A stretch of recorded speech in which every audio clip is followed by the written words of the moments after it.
So hi friends, మళ్ళీ మీ దగ్గరికి వచ్చాను చాలా కాలం తర్వాత. ఆ, సంక్రాంతి బాగా ఎంజాయ్ చేసాం. మీరు కూడా బాగా ఎంజాయ్ చేస్తుంటారు అనుకుంటున్నాను. బేభత్సంగా ఎంజాయ్ చేసాం అనమాట. కోడి పందాలు ఇవన్నీ చాలా ఎంజాయ్ చేసాం. అదంతా యూట్యూబ్లో పెడదామంటే యూట్యూబ్ బ్యాన్ చేసింది అనమాట వీడియోని. ఏం చెప్తాం అంటే యానిమల్స్ని అలాగా హర్ట్ చేయకూడదని చెప్పి దాన్ని రిమూవ్ చేసింది అనమాట యూట్యూబ్. ఇది మనం కోడి పందాలు వేస్తే కోళ్ళు చచ్చిపోయి ఆ తర్వాత దాన్ని మనం చికెన్ కూర వండుకొని తినేస్తాం కదా, కూర వండుకొని తినేస్తాం. దానివల్ల యానిమల్స్ని అంటే అలా హర్ట్ చేయకూడదంట. సో అది రూల్స్కి వైలేట్ చేసినట్టంట. సో ఏంటి మనల్ని ఆ వీడియోయే రానివ్వలేదు. బట్ మీరు దానికి ముందు వచ్చిన వీడియోలు రెండు బాగా ఎంజాయ్ చేసి ఉంటారని అనుకుంటున్నాను. ఒకటి ఒక దెయ్యం చూసామన్నాం కదా, అదొకటి.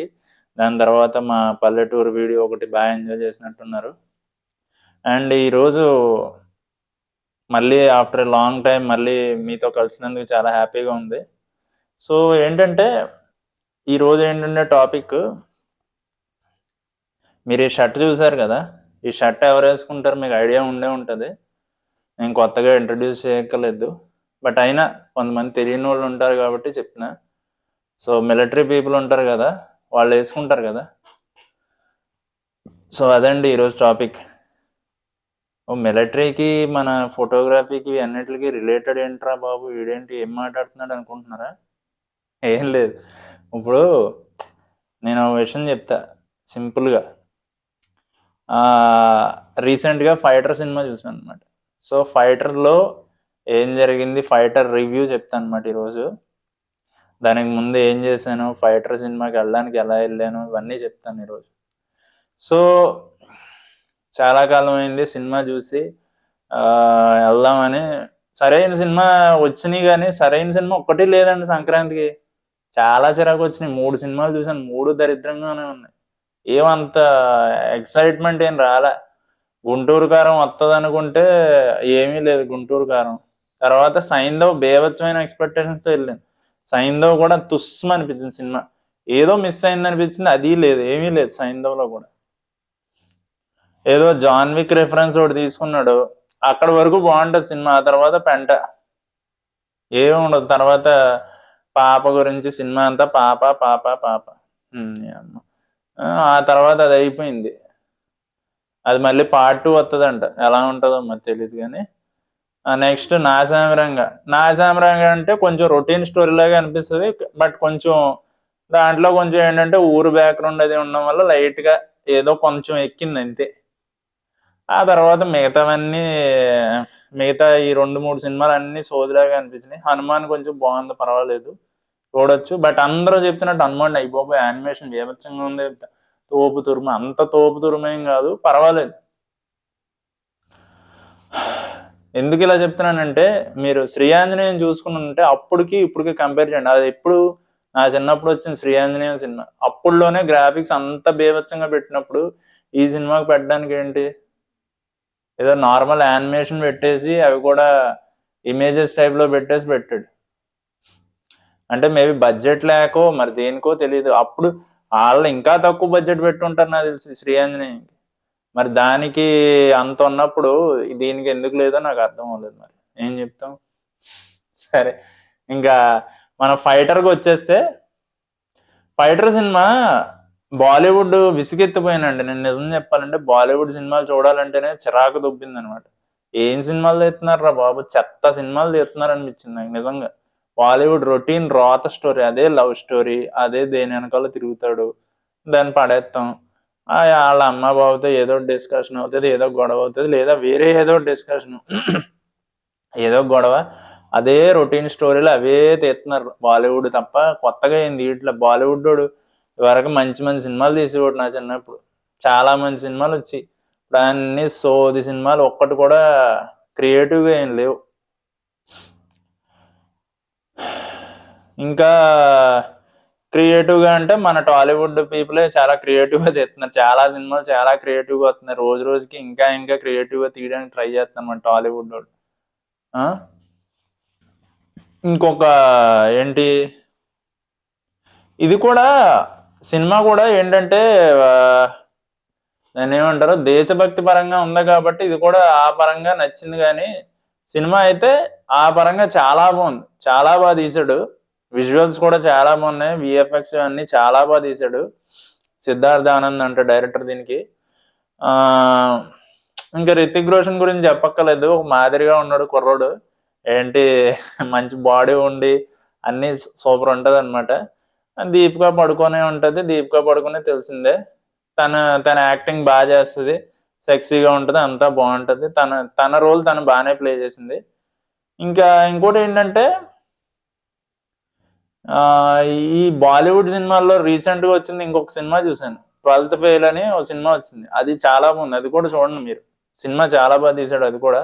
అంటే అది కూడా రియల్ స్టోరీ కాబట్టి చాలా బాగుంది అనమాట. సో బాలీవుడ్ వాళ్ళు ఏం లేదు, రియల్ స్టోరీలు లేదా ఇలాంటి దేశభక్తి సినిమాలు తప్ప వాళ్ళు ఇప్పుడు ఏం తీయలేకపోతున్నారు. ఏమో ఇంకోటి ఓ మై గాడ్ 2 వచ్చింది, దాని రివ్యూ బేభత్సంగా ఉంది. కానీ నేను చూడలేదు ఆ సినిమా ఎలా ఉందో, ఒకసారి చూడాలి అది కూడా. కానీ బాలీవుడ్ ఏంటో సోది సినిమాలు తీస్తుందండి. సరే, ఇంకా ఫైటర్ సినిమాకి వద్దాం. సో రితిక్ రోషన్, దీపికా పడుకునే గురించి చెప్పేశాను కదా. సో ఏంటంటే ఇది మొత్తం మన రెగ్యులర్ గా మిలిటరీ టైప్ సినిమా అయితే కాదు. ఏంటంటే ఫైటర్ జెట్స్ వాడి జనాల్ని చంపుతారు చూసారా, F-16 వాడతారు అనమాట. సో వాటిలో వీళ్ళు చాలా తోపులు అనమాట, నేర్చుకుని బాగా నడిపేవాళ్ళు అనమాట. మన రితిక్ రోషన్ ఏమో F-16 నడుపుతాడు, చాలా టాలెంటెడ్ అనమాట. ఎలా కావాలో అలా తిప్పుతాడు దాన్ని. అంటే బాగా చేయి తిరిగినోడు అంటారు చూసారా, అందులో అతను చాలా బాగా తిరిగినోడు అనమాట. సో ఫ్లైట్ జెట్ ని ఎలా కావాలో అలా తిప్పుతాడు. ఈ ట్విస్ట్లు కావాలితే ట్విస్ట్లు, ఇలా కావాలితే అలా, అలా కావాలితే అలా, ఎలా పడితే అలా తిప్పుతాడు. చాలా సునాయాసంగా తిప్పుతాడు అనమాట. గాల్లో అంత సునాయాసంగా తిప్పడం చాలా కష్టం. సో అతను చాలా బాగా తిప్పుతాడు. అంటే ఇది యాక్టింగ్ చాలా బాగా చేశాడని చెప్పొచ్చు. అండ్ ఇవన్నీ విఎఫ్ఎక్స్ చాలా రియలిస్టిక్ గా ఉంటాయి. విఎఫ్ఎక్స్ చూసాం కదా, సోదిలా ఉంటాయి అనుకున్నాను, కానీ విఎఫ్ఎక్స్ చాలా బాగుంది. చాలా రియలిస్టిక్ గా ఉన్నట్టు ఉంటది. మళ్ళీ అనిల్ కపూర్ ఉంటాడు ఇందులో, అతను కూడా చాలా బాగా, అతను కూడా మెయిన్ రోలే, అతను కూడా చాలా బాగా చేశాడు. అండ్ ఇందులో ఏంటంటే ఒక్కొక్కరికి ఒక్కొక్క డిఫరెంట్ డిఫరెంట్ నేమ్స్ ఉంటాయి. వాళ్ళ పూర్తి పేర్లు పెట్టి పిలవకుండా వాళ్ళకి ఒక్కొక్కరికి ఒక్కొక్క పేరు ఉంటుంది. ఇప్పుడు రితిక్ రోషన్ ఏంటంటే ప్యాటీ అని ఉంటది, అండ్ హీరోయిన్ పేరేమో మినీ అని ఉంటది. రితిక్ రోషన్ పక్కన ఉండే ఫ్రెండ్ పేరేమో తాజ్ అని ఉంటది. అండ్ ఇంకా ఇద్దరు ముగ్గురు ఉంటారు మెయిన్ క్యారెక్టర్స్, వాళ్ళ పేర్లు కూడా ఉంటాయి, కానీ వాళ్ళ పేర్లు నేను అంత గుర్తులేదు. అండ్ పాకిస్తాన్ లో ఒక ఆపోజిట్ ఓడు ఉంటాడు కదా, వాడి పేరు ఏంటంటే రెడ్ నోజ్ అనమాట. రెడ్ నోజ్ అయినా ఆకు చూసి చెప్తాను, కన్ఫర్మ్ చేసుకుందాం. రెడ్ నోజే. తను వీళ్ళకి మంచి పోటీ ఇస్తాడనమాట. తన ఆపోజిట్ కదా, అక్కడ చాలా స్ట్రాంగ్ అయిన F-16 బాగా నడిపగలిగే వ్యక్తి అతను అనమాట, రెడ్ నోజ్ అనే అతను. అతని పేరు మెయిన్ నేమ్ ఏంటంటే మనకి గుర్తులేదు, క్యారెక్టర్ నేమ్స్ పరంగానే గుర్తున్నాయి. సో మీరు సినిమా చూడండి, వాళ్ళ నేమ్స్ మీకు ఐడియా వచ్చేస్తుంది. అండ్ నెక్స్ట్ ఇంకోటి ఏంటంటే సినిమాలో సాంగ్స్ ఉన్నాయండి, మామూలుగా లేవు. సినీ పోలీసులో చూశాను, బేస్ కొడుతుంది, బేవచ్చంగా ఉంటుంది అనమాట. డాల్బీ అట్మాస్ లో చూడండి సినిమా, మామూలుగా ఉండదు. ఆ ఊపు, ఆ హై ఎక్కడికో తీసుకెళ్తా ఉంటది. సండే ఈవినింగ్ వెళ్ళానమాట సినిమాకి, మామూలుగా లేదు. థియేటర్ కూడా ఆల్మోస్ట్ ఫిల్ అయిపోయింది ఆ రోజు నైట్, అంతే అంత బాగుంది సినిమా. సో నెక్స్ట్ ఇంకోటి ఏంటంటే సినిమాలో ఏంటంటే డిఫరెంట్ డిఫరెంట్ ట్విస్ట్లు ఉంటాయి ఒక్కొక్క. అంటే ఎలా అంటే ఆ ట్విస్ట్లు మీకు చాలా నచ్చుతాయి అనమాట. ఫస్ట్ ఒకటి అనుకుంటాం, కాకపోతే ఇంకోటి జరుగుతుంది. సో అవి అన్ని రివీల్ చేస్తే సినిమా చూసిన తర్వాత మీకు నచ్చదు. సో అన్ని రివీల్ చేయను అనమాట, ఏమున్నాయో డీటెయిల్స్ మట్టుకే చెప్తాను, బాగా డెప్త్ లో చెప్పను అనమాట. సో ఇంకోటి ఏంటంటే ఈ సినిమాలో సైడ్ క్యారెక్టర్ రోల్స్ కూడా చాలా బాగా ప్లే చేశారు మిగతా వాళ్ళందరూ. వాళ్ళ క్యారెక్టర్ కూడా చాలా బాగా రన్ చేశారనమాట. అండ్ ఇదేంటంటే సినిమా ఒక విధంగా ఉమెన్ ఎంపవర్మెంట్ టైప్లో కొంచెం కొంచెం చేశారు. దాని గురించి నేను చెప్పాలి. ఏంటంటే దీపికా పడుకునే కొంచెం వాళ్ళ ఇంట్లో ఒప్పుకోరు అనమాట. ఫ్లైట్ అది ఎగరేస్తానంటే ఒప్పుకోరు. ఒప్పుకోకపోతే తను ఏదో వాళ్ళ ఇంట్లో వదిలేసి వచ్చేస్తుంది. అలాగా ఫ్లైట్ అది ఎగరేస్తుంది. బట్ ఫ్లైట్ తను జెట్ కాదు, తను చేసేది ఏంటంటే చాపర్ ఎగరేస్తుంది. సో ఏంటి ఇప్పుడు మిలిటరీ పీపుల్ని కమాండర్స్ని ఆ స్పాట్లో ఎక్కడైనా కింద గ్రౌండ్ లెవెల్లో అటాక్ చేయాలంటే కమాండర్స్ని దింపడానికి తన హెల్ప్ తీసుకుంటారు అనమాట. సో అదనమాట తన రోల్ అది. అండ్ రితిక్ రోషన్ రోల్ ఏంటంటే ముందే చెప్పాను కదా, ఆ ఫైటర్ జెట్ని ఎలా కావాలితే అలా తిప్పుతూ ఉంటాడు F-16ని. సో అదనమాట తను ఎంత క్రేజీగా ఉంటాడంటే అలాగా ఏ మాట చెప్తే ఆ మాట అందరూ ఒప్పుకోవాల్సిందే. అంటే ఎలా అంటే చాలా యారగెంట్గా ఉంటాడు, తను చెప్పిందే వినాలి అందరూ అన్నట్టు ఆ రోల్ అనమాట. సో తను అలా ఉంటాడు, అందరూ వాడికి అడ్జస్ట్ అవుతాడు కానీ వాడు ఎవరికి అడ్జస్ట్ అవ్వడు అనమాట.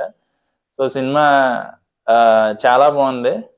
సో ఆ రోల్ నిజంగా తన రోల్ తగ్గట్టే కరెక్ట్గా చేశాడు రితిక్ రోషన్. ఎందుకు అంత యాటిట్యూడ్ ఉంది రితిక్ రోషన్కి?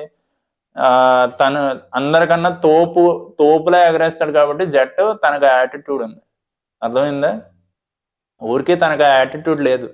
సో నేను అందరికంటే తోపు అని నాకు తెలుసు కాబట్టి ఎవరిని దేకాల్సిన అవసరం లేదనుకుంటాడు.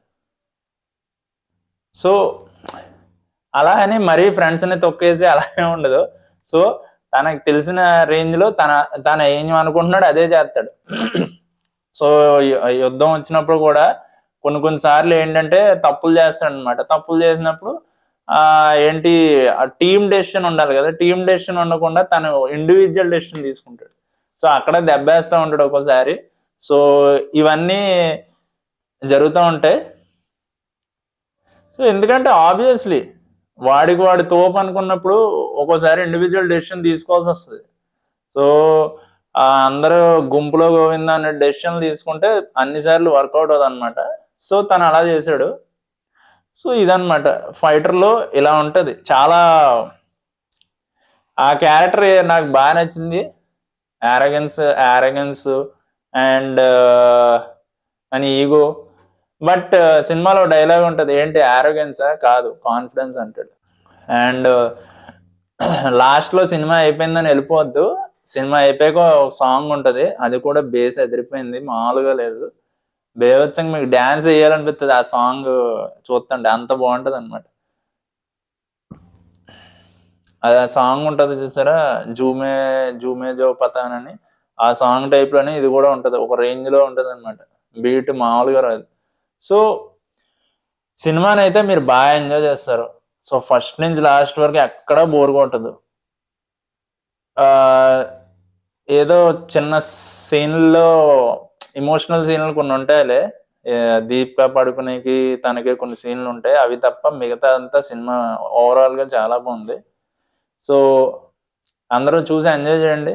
Okay, until then bye.